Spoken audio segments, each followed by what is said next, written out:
Fala galera, aqui é a Pamela e o seu Papo Ruvian hoje está começando um pouquinho diferente. Eu tô aqui com o Silvio Giraldi, dublador do Matt Smith em Doctor Who. E a gente está aqui para bater um pequeno bate-papo Ruvian. Então eu vou fazer algumas perguntinhas para ele que alguns colegas Ruvians pediram para fazer. Boa tarde, Silvio, tudo bem? Boa tarde, é um prazer estar aqui. Obrigado aí pelo espaço, pela referência e pelo carinho também. O Dr. Who é um personagem que faz parte da minha história também. É impossível citar minha carreira de dublagem sem citar Dr. Who. E acho que o Matt Smith, não sei se vocês concordam comigo, é o mais carismático dos últimos Doctors que tiveram desde 30 anos atrás para cá. Sim, com certeza. Eu que agradeço por você estar aqui. Bom, a primeira pergunta é do Gabriel. Um abraço, Silvio. Como é ser a voz do 11º Doutor? Quero que você saiba que você é o melhor dublador da série pra mim. Jerônimo! Legal, obrigado. Pra mim é uma honra fazer parte desse universo, né? Óbvio que assim, eu só fui tomar a dimensão do tamanho que é Doctor Who no universo da televisão, no universo geek até, depois que eu fiz. E foi muito engraçado assim receber dos fãs uma crítica positiva no sentido de que eu trouxe a energia inglesa para ele falando em português. Então, para mim, como ator, isso daí era um desafio e que bom que eu consegui passar isso para vocês. Né? Certo. A próxima pergunta é da Ana. Teve alguma cena do Matt Smith que foi especialmente difícil de dublar? Algumas cenas, porque as dificuldades eram variadas, assim, pelo fato dele ser um ator inglês, né? E para quem estuda o inglês, tanto o americano quanto o inglês da Inglaterra, vai perceber que existe uma diferença muito grande na pronúncia. O inglês da Inglaterra, ele é um pouco mais ágil, por ser até a mesma coisa que a gente sofre em português, por exemplo, quando a gente vai ver o português falado em Portugal, que já é, para eles, é mais antigo, então, tipo, as abreviações são maiores. Então, tipo, eles falam com menos sílabas, coisas que a gente demora um pouco mais para falar. Então, por exemplo, muita coisa que a gente recebe aqui no Brasil em português de Portugal, a gente tem que dublar para o nosso português. Eles ficam indignados, porque eles entendem a gente muito bem, só que a gente não entende eles muito bem. E o inglês falado na Inglaterra, usado pelo Matt Smith, ele é muito ágil. Então, um dos grandes desafios era falar o texto em português com todas as informações necessárias na velocidade do Matt Smith, né? E em outros momentos, a dificuldade era controlar a emoção, porque assim, tinham cenas maravilhosas que realmente tiram a gente do eixo, assim. Aí você tem que parar, respirar um pouco, voltar e gravar, sabe assim? Então, às vezes é uma questão que eu passo hoje fazendo The Chosen, por exemplo, quando tenho cenas, a gente se emociona, porque a emoção é um termômetro. Então, quando você se emociona com a cena, significa que você está no caminho certo. O grande desafio é você dosar essa emoção para que ela não ultrapasse aquilo que está no vídeo. Então, às vezes a gente se empolga e fica um pouco over. Então, tem que controlar, sabe? Mas o trabalho do Matt Smith é de uma generosidade incrível. Então, tipo, eu diria que o prazer era tão grande que muitas vezes eu tinha que repetir a mesma cena várias e várias vezes. E o estúdio onde foi feito tudo isso, na Clone aqui em São Paulo, eles me davam toda a liberdade para eu gastar o tempo que eu precisasse até a cena ficar boa. Então, muitas das coisas que vocês veem no resultado da dublagem do 11º Doutor é resultado assim de um esforço dentro do estúdio para que ficasse perfeito. E se não tiver, pode reclamar comigo. Não, que isso. Perfeito demais, né, galera? Bom, a próxima pergunta. Você tem alguma fala favorita do 11º Doutor? Bom, fora o Jerônimo, né, que ele... são tantas... uma das cenas que eu mais me emocionei, assim, né, é quando ele enfrenta um devorador de memórias. E aí ele fala assim, ele fala,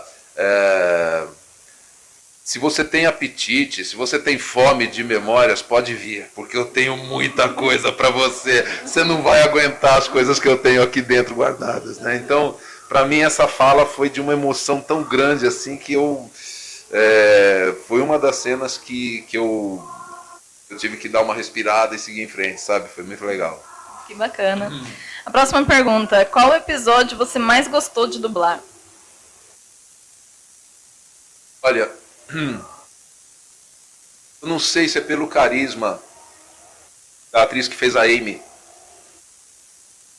mas quando ele aparece para ela a primeira vez, eu acho que é engraçado isso, que o Dr. Who, ele pega a gente no nosso emocional, porque assim, você assiste uma história que parece tão absurda, que você acha que você gosta dela pela realidade fantástica que ela propõe. Mas, ao mesmo tempo, eu acho que ele fala tão forte na nossa alma também, que a gente se emociona. Falei, como é que eu estou me emocionando com isso? Como é que eu estou me emocionando com uma história absurda dela? E assim, ele visita a Amy quando ela é criança. E ela sofre de solidão por 12 anos, porque ele não volta. E aí, quando ele volta, ela já está adulta. E ele fala, você me esperou por 12 anos, sabe? Aquilo foi, nossa, eu falo assim, é de um amor, de uma lealdade, aquilo me emociona até hoje, assim, só de lembrar, assim, eu já, porra, então, e não tem sentido, eu falei, caraca, por que eu me identifico com isso, entendeu? Então, tipo, o que isso pega em mim? E acho que toda vez que a gente assiste Doctor Who, a gente sente o que é que isso pega em mim, né? Eu acho que a gente faz esse tipo de reflexão. Então, pra mim é isso. Sem contar que o Doctor e a Amy também foram muito parceiros, né? Ao longo de toda a duração do Matt na série. Então, eu acho que aconteceu algum desvio de percurso lá, porque acho que aquela não era para aquela atriz sair de cena, né? Então me frustrou muito, assim, eles terem trocado ela. Não sei, pode ter sido, porque o Doctor Who, ele deve ser uma proposta flexível para os atores. Tipo assim, ó, você não está fazendo nada de interessante, vem aqui fazer Doctor Who. Porque aquela menina, ela deslanchou, depois ela foi para Hollywood, ela fez Jumanji, ela fez outras coisas importantes. Então as pessoas descobriram o talento dela nessa série, e talvez ela tenha recebido uma proposta para fazer alguma coisa e teve que sair da série. Então, mas assim, eu achei que assim, a história com ela ficou mal encerrada. Tanto é que no final, quando ele vai se despedir, ela aparece. Não sei se vocês se lembram. Eu não sei se eles fizeram aquilo por computação gráfica. Eu não sei se ela compareceu até os estúdios para fazer essa última cena com ele. Mas assim, ela faz uma despedida com ele. E que eu achei sensacional. Porque ela chega e não fala nada. Ela não fala, simplesmente a presença dela ali. Ela dá um abraço nele. Então, aquilo para mim purgou na minha alma, assim. Para mim foi uma emoção muito grande, nossa, de tantas coisas que a gente vive com Doctor Who, né? Aquele momento foi especial, assim, porque, puta, eu achava que tinha uma ligação muito forte com eles e que ficou sem resolver, sabe? A sensação foi essa. Realmente. Bom, a próxima pergunta agora é do Nano. Qual foi a maior dificuldade de dublar o Matt Smith? Então, Nano, do jeito que eu falei. Essa agilidade imensa que o Matt Smith mostrava, essa destreza com o texto, e eu tinha que ter a mesma destreza falando em português. Às vezes, né, quando eu falo, algumas pessoas que chegam na dublagem, torcendo o nariz um pouco para a interpretação, sabe? As pessoas acham que é só voz.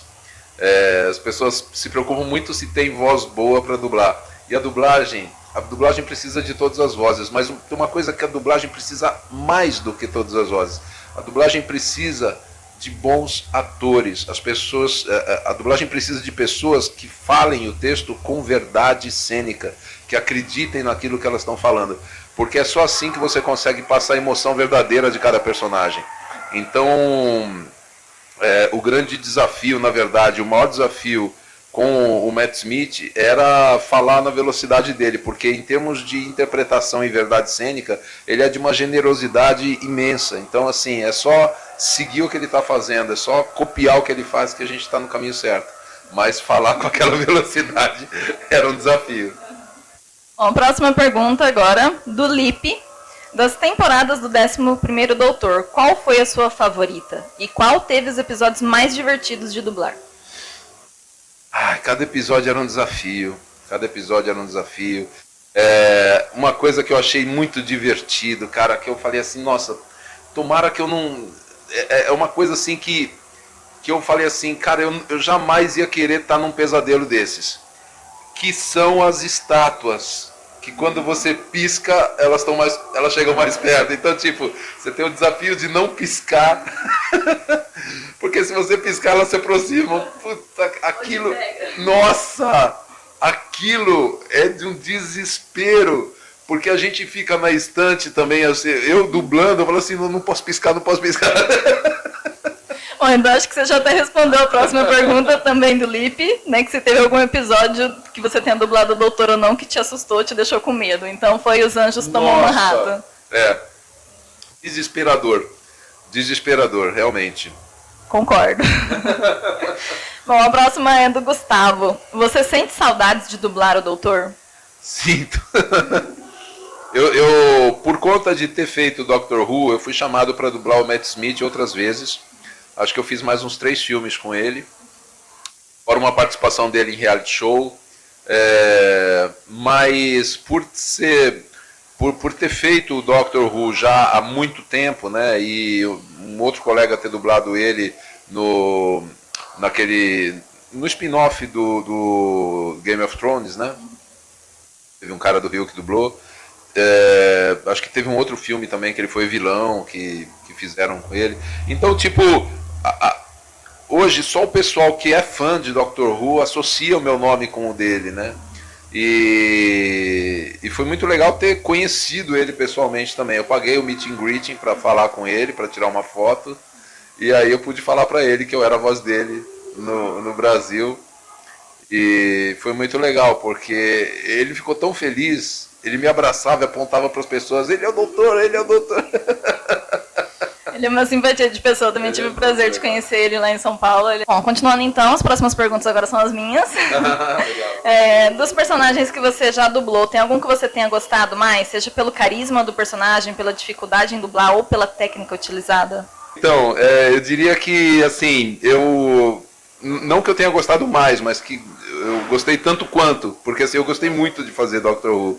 Ele está na minha lista dos top 5, vai. Mas assim, eu não posso citar minha carreira de dublador sem citar o Norman Reedus. Ele fez uma série importante também, o The Walking Dead.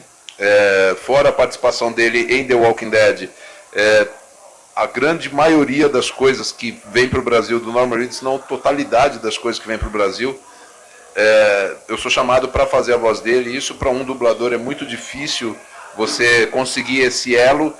Uma coisa que eu queria ter conseguido com o Matt Smith, e assim, eu consegui com o Norman Reedus. Então não dá para citar a minha carreira sem citar o Norman Reedus. E agora o Jonathan Roumie também.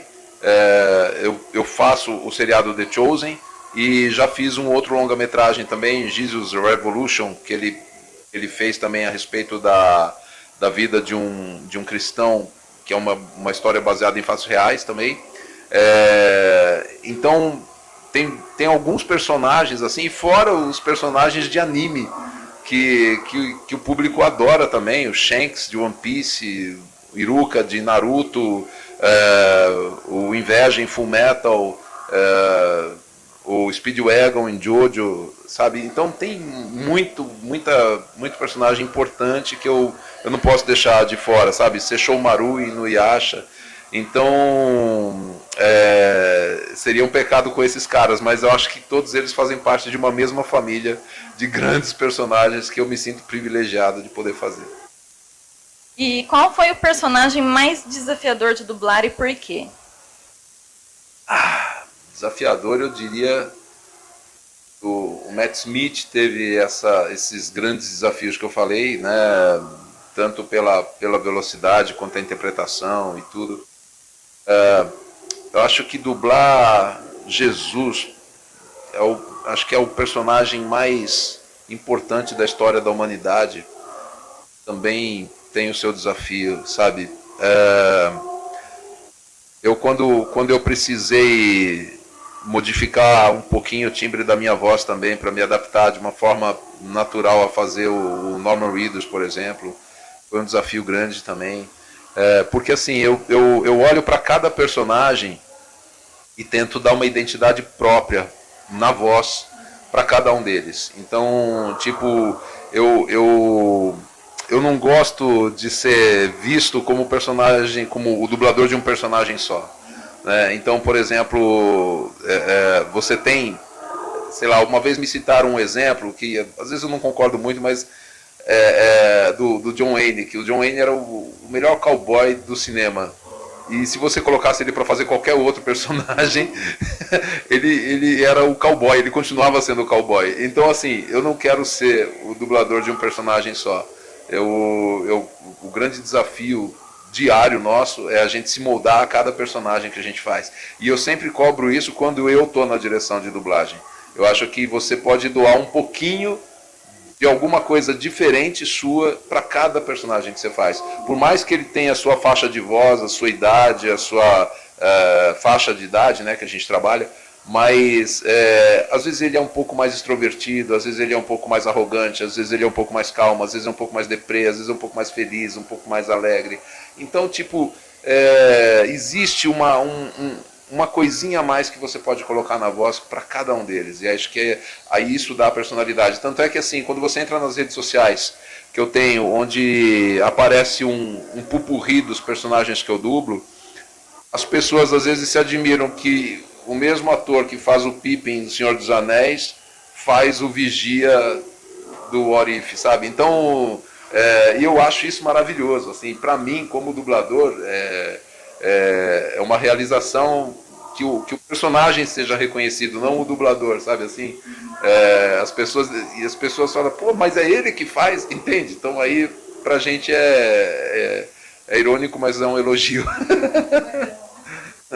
Bom, a próxima pergunta tem algum personagem, seja do Matt Smith ou não, que você não dublou, mas gostaria de ter dublado?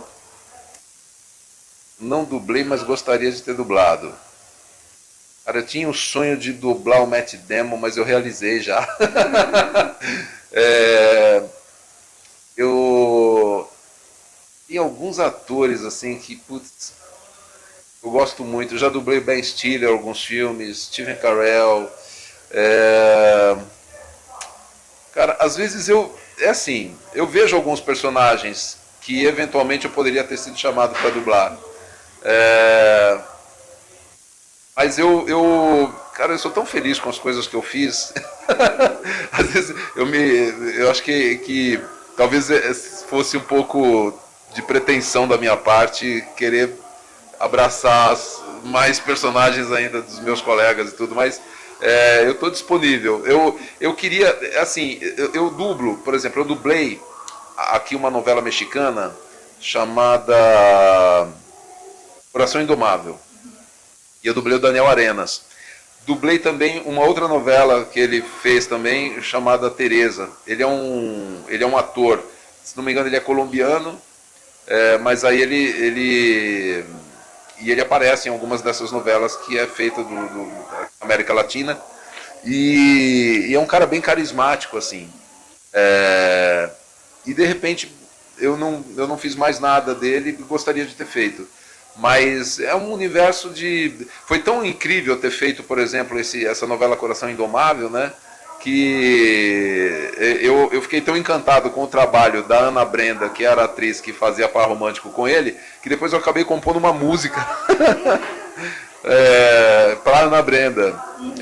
E que aí botei no YouTube, tá nas minhas redes sociais também. Então, assim, eu tenho algumas passagens legais, assim. Mas eu acho que tá de boa, assim. Tem muita coisa legal aí pra gente ver e é óbvio, eu sou movido a desafios, então quanto mais melhor. O melhor sempre está por vir, né? Acho que é isso. Então eu acredito que ainda vai acontecer coisas legais ainda, de personagens legais pra fazer. Então eu tô só esperando. Com certeza. Uma coisa também que eu preciso perguntar é que, assim, em Doctor Who você participou de um episódio que é considerado um dos mais emocionantes da série moderna, que é o episódio sobre Vincent Van Gogh. Como que foi dublar esse episódio? Nossa, esse episódio eu chorei muito. Chorei muito. Olha, para quem acompanha as minhas redes sociais lá, eu tenho um perfil no Instagram, né? Silvio Giraldi _oficial, porque tem um tem um homônimo meu aí que tem uma imobiliária, não sei, acho que no Paraná também. Mas lá vocês vão ver, tem uma cena, essa cena do Van Gogh, porque o Dr. Who ele tem a obrigação de caçar os vilões, mas ele não pode interferir na história. Mas a vida do Van Gogh é tão miserável, e assim, o fato dele não ter conhecido o próprio sucesso é tão injusto, que até isso o Dr. Who faz uma reparação, né? Que assim, vamos reparar uma falha da humanidade de não ter dado ao Van Gogh o reconhecimento merecido no tempo dele. E aí ele coloca o Van Gogh na TARDIS e leva ele até o Museu do Louvre, e ele encontra um crítico de arte, um senhor qualquer lá, e pergunta qual a importância do Van Gogh na história da arte. E o cara começa a falar isso na frente do Van Gogh. Então, tipo, ele deu para o Van Gogh um presente, uma reparação que nos emociona como artistas. Então, tipo, o artista, o karma de todo artista é sempre querer mostrar mais do que aquilo que ele consegue. Então, você nunca vai...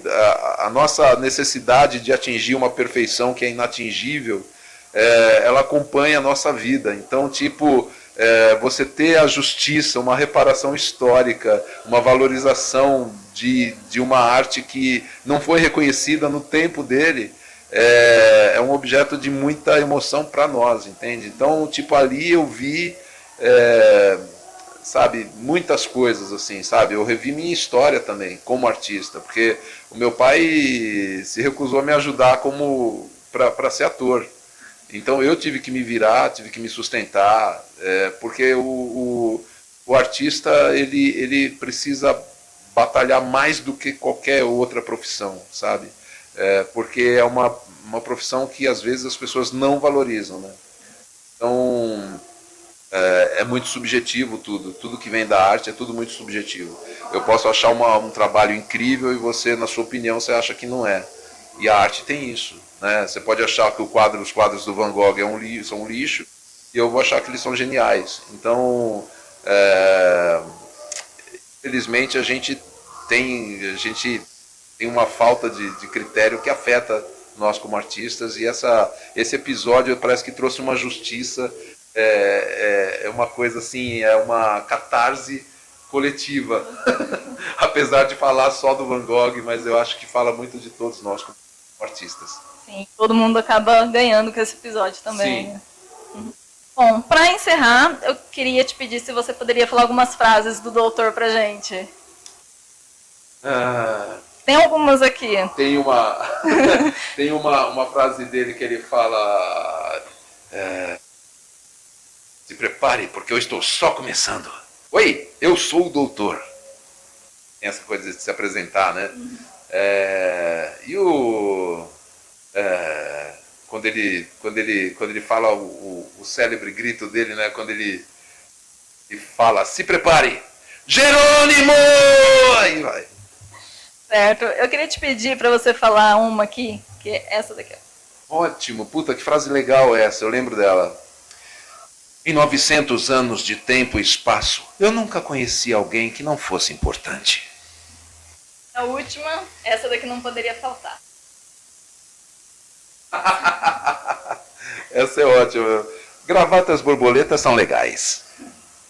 Bom, Silvio, eu gostaria de agradecer mais uma vez pela sua participação aqui no canal. Você é a primeira pessoa que eu entrevistei, né? Então, assim, desculpa qualquer coisa, mas muito obrigada por disponibilizar o seu tempo. E, por último, eu queria te pedir um recadinho para os fãs de Doctor Who. Gente, eu agradeço aí pelo carinho, né? Das pessoas que se comunicam comigo, que acompanham meus trabalhos. Eu costumo dizer que eu espero sempre continuar merecendo a admiração e o carinho dessas pessoas, que eles continuem acompanhando. Acho que vocês escolheram uma série icônica para admirar, para seguir, que é um exemplo realmente de construção artística mesmo, de referência humana, né? Então, que eu acho que o artista tem essa função de trazer a humanidade, né? Para tudo, para a gente trazer esse elemento humano, para as pessoas não se esquecerem do que elas são. Então, eu só tenho que agradecer mesmo, agradecer a Deus por ter me colocado nesse caminho, por ter colocado esse personagem na vida também, e carinho de todos vocês, assim, para mim já paga muito do trabalho que é feito. Bom, gente, vocês sabem que eu costumo encerrar os vídeos do canal com uma frase de um outro doutor, mas hoje a gente está com o 11º doutor, então vou encerrar de uma forma um pouquinho diferente. Vamos lá? 3, 2, 1... Jerônimo!